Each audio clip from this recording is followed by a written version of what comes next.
guys, it's Hill with Primal Pillars, bringing you the latest training tip to help you dominate your life.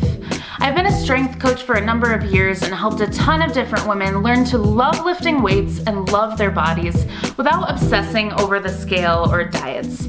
I also do outdoor training videos so that you can combine one passion with another and so that you can stay fit for the outdoors and in the outdoors.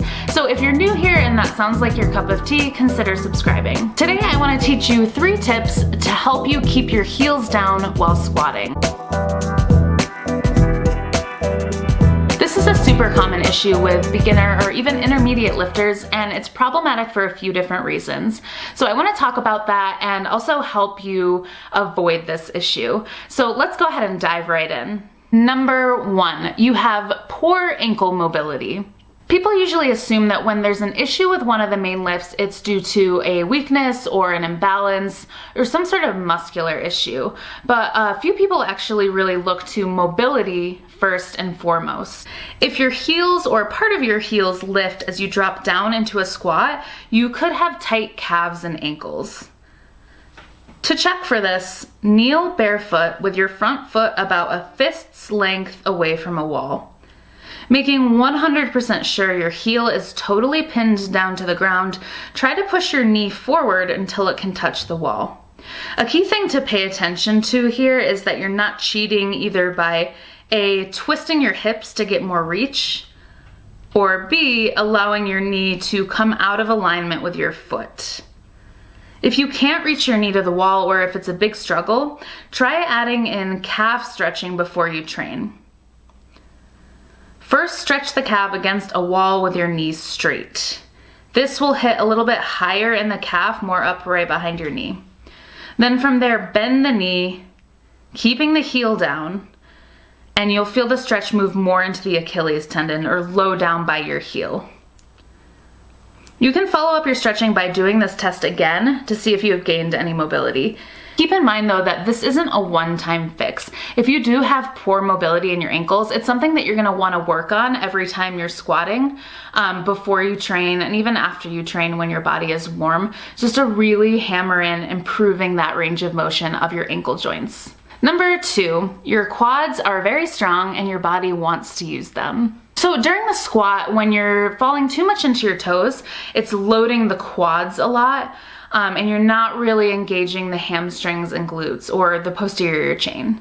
And opposite of that, when your weight is too much in your heels, you're really not recruiting your quads quite as much. So the key to a really strong and effective squat is finding a good balance throughout the whole foot.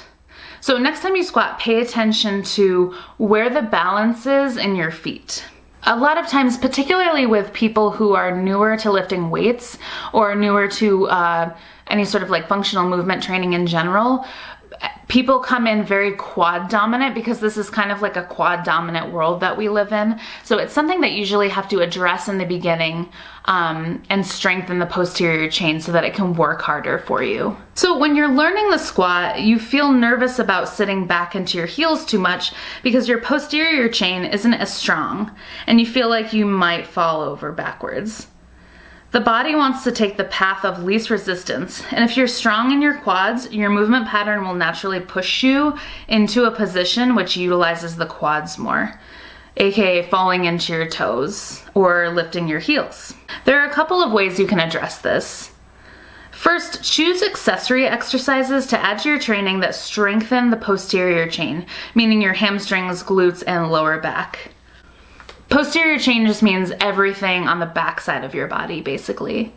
My favorite posterior chain exercise is Romanian deadlifts, which are kind of like a deadlift that take the quads out of the equation. So this exercise forces you to use your posterior.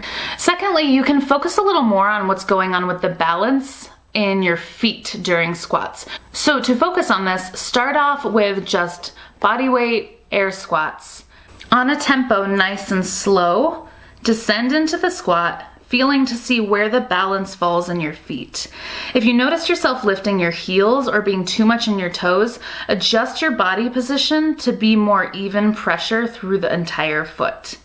Notice when you do this how the pattern of your movement changes throughout the rest of your body. So maybe this means you'll be sitting your hips farther back to keep weight over your heels more. Basically, the solution here is to take all the weight away and revisit the fundamentals of your squat. Number 3, you're trying to keep your chest up too much. I really am not a fan of the cue chest up during the squat, and I hear a lot of coaches say that, and I think the reason is because we don't want people falling forward into their toes during squatting, but what this can lead to beginners doing is arching their back in order to keep their chest up. So we don't want that to happen during the squat because obviously your spine is no longer neutral, and this can cause some shear force in your lower back. So sometimes when people are trying to follow this cue, I see them not bending at all in the hips and just starting off their squat by staying totally upright and pushing their knees forward. In order to be able to do this successfully, you need crazy good ankle mobility. Remember that to start the squat, you want to break at the hips and knees at the same time. Wait, Hill, stop. What do you mean by that?